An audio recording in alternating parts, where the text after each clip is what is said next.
സജ്ജനങ്ങൾക്ക് ഏവർക്കും സാദര നമസ്കാരം. കർക്കിടകം രാമായണ മാസം. രാമായണം എങ്ങനെയാണ് നമ്മുടെ നിത്യജീവിതത്തിൻ്റെ ഭാഗമാകുന്നത്? ത്രേതായുഗവും കഴിഞ്ഞ് ദ്വാപരയുഗവും കഴിഞ്ഞ് ഇത് കലിയുഗം 5126, അതായത് ഭഗവാൻ ശ്രീകൃഷ്ണൻ്റെ ദേഹവിയോഗത്തിനു ശേഷം 5126ാമത്തെ വർഷത്തിൽ വന്നു നിൽക്കുമ്പോഴും ത്രേതായുഗത്തിലെ രാമൻ നമ്മുടെ ജീവിതത്തിൽ എങ്ങനെ പ്രസക്തമാകുന്നു? ഒരു മനുഷ്യൻ എന്ന രീതിയിൽ നമുക്ക് പുത്രധർമ്മമുണ്ട്, സഹോദരധർമ്മമുണ്ട്, ഭർത്താവിൻ്റെ ധർമ്മമുണ്ട്, ഭാര്യയുടെ ധർമ്മമുണ്ട്, സർവോപരി രാജാവിൻ്റെ ഭരണാധികാരിയുടെ ധർമ്മമുണ്ട്. ഇതെല്ലാം തന്നെ സത്യത്തിനും ധർമ്മത്തിനും വിരുദ്ധമല്ലാത്ത രീതിയിൽ അനുഷ്ഠിച്ച ഒരു മഹാത്മാവ് ശ്രീരാമചന്ദ്ര മഹാദേവനെ കുറിച്ചാണ് ഈ കർക്കിടക മാസത്തിലെ 32 ദിവസം രാമായണ പാരായണത്തിലൂടെ കേരളത്തിലെ ഹൈന്ദവ സമൂഹം ചിന്തിച്ചുകൊണ്ടിരിക്കുന്നത്. എന്താണ് രാമൻ എന്ന വാക്കിൻ്റെ അർത്ഥം? രാമൻ എന്നാൽ രമിപ്പിക്കുന്നവൻ, സന്തോഷിപ്പിക്കുന്നവൻ. ആരുടെ പേര് കേട്ടാലാണോ ഈ യുഗത്തിലും നമുക്ക് അങ്ങേയറ്റം സന്തോഷം തോന്നുന്നത്, അതാണ് രാമൻ. ആ രാമൻ്റെ അയനം രാമായണം. ഈ രാമായണം നമ്മുടെ നിത്യജീവിതവുമായിട്ട് എന്ത് ബന്ധമുണ്ട്? അച്ഛൻ്റെ വാക്ക് പാലിക്കാൻ വേണ്ടി 14 കൊല്ലം കാട്ടിൽ പോകുന്ന രാമൻ പുത്രൻ എന്ന വാക്കിനെ അനർത്ഥമാക്കുന്നു. പുത്രൻ എന്ന വാക്കിൻ്റെ അർത്ഥം പുത് നാമ നരകത്തിൽ നിന്നും പിതാവിനെ പ്രാണനം ചെയ്യിക്കുന്നവൻ.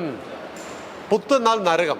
ഈ നരകത്തിൽ പതിക്കാതെ മാതാപിതാക്കളെ സംരക്ഷിക്കുന്നവനാണ് പുത്രൻ ഓർ പുത്രി. അപ്പോൾ ഒരു യഥാർത്ഥ മകൻ എങ്ങനെയായിരിക്കണം? നമ്മുടെ എല്ലാം ജീവിതത്തിൽ മകൻ എന്ന റോള് വരുന്ന സമയത്ത് അതെങ്ങനെയാണ് നാം ഭംഗിയായി നിർവഹിക്കേണ്ടത് എന്ന് രാമൻ നമ്മെ പഠിപ്പിക്കുന്നു. പിന്നീട് നമ്മൾ സഹോദരൻ എന്ന് പറയുന്ന ഒരു ഭാവം നമ്മളിലുണ്ട്. രാമ, ലക്ഷ്മണ, ഭരത, ശത്രുഘ്നന്മാർ. രാമൻ്റെ പാദുകങ്ങളെ സിംഹാസനത്തിൽ പ്രതിഷ്ഠിച്ച് 14 വർഷം രാജ്യം ഭരിക്കുന്ന ഭരതൻ എന്നും എക്കാലത്തും സാഹോദര ബന്ധത്തിൻ്റെ ഉദാത്തമായ ഒരു പ്രതീകമാണ്. രാമനോട് കാട്ടിൽ പോകുവാൻ കൈകേയി ആവശ്യപ്പെട്ടപ്പോൾ രാമനൊപ്പം കാട്ടിൽ പോകുന്ന ലക്ഷ്മണൻ എന്തിനാണ് കാട്ടിൽ പോകുന്നത്?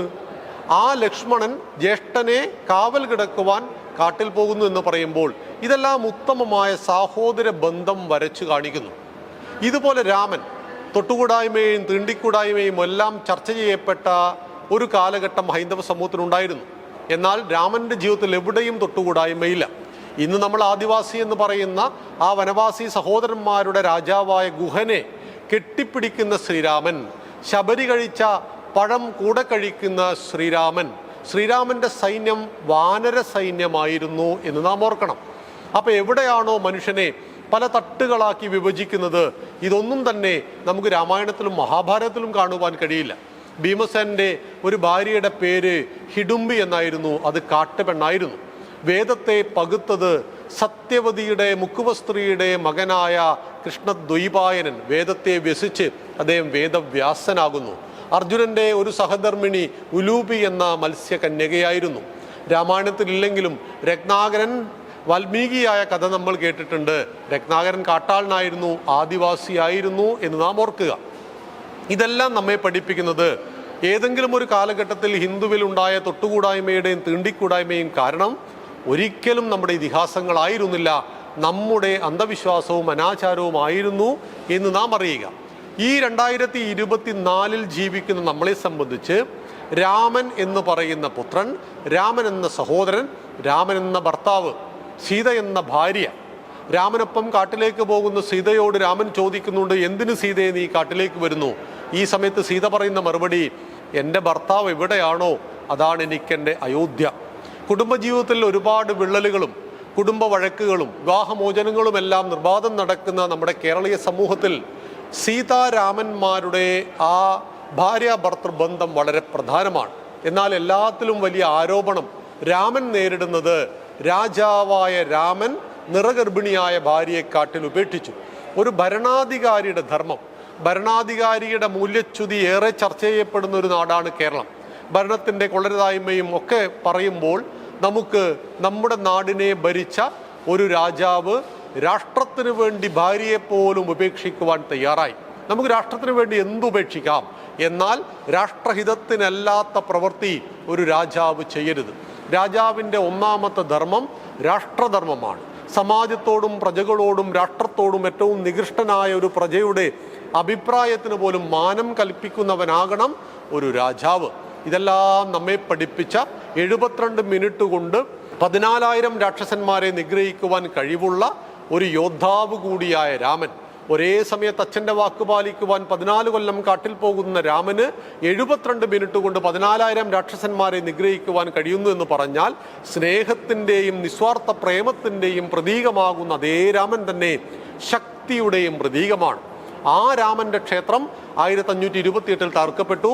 ഇന്ന് നമുക്ക് തിരിച്ചു കിട്ടിയ ഒരു സുവർണ മുഹൂർത്തത്തിലാണ് ഈ വർഷത്തെ കർക്കിടകത്തിലെ രാമായണ മാസാചരണം വന്നിരിക്കുന്നത്. ആ രാമായണത്തിന് ഇരട്ടി മധുരമുണ്ട്.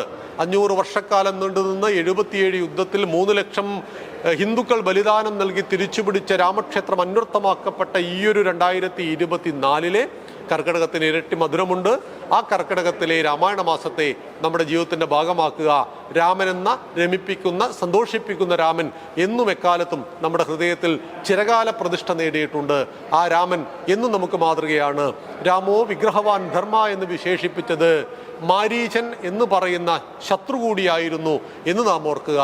ആ രാമനെ കുറിച്ച് ജനിച്ച നാടും പെറ്റമ്മയും ജനനീ ജന്മഭൂമിശ്ച സ്വർഗാദപി ഗരീയസി എന്ന് പറഞ്ഞ ആ രാമനെ കുറിച്ച് നമ്മുടെ ജീവിതത്തിൻ്റെ ഭാഗമാവട്ടെ. രാമൻ എല്ലാവരെയും അനുഗ്രഹിക്കട്ടെ. രാമൻ്റെ രക്ഷ എല്ലാവർക്കും ഉണ്ടാകട്ടെ എന്ന് പ്രാർത്ഥിക്കുന്നു. നന്ദി, നമസ്കാരം. ജയ് ശ്രീറാം.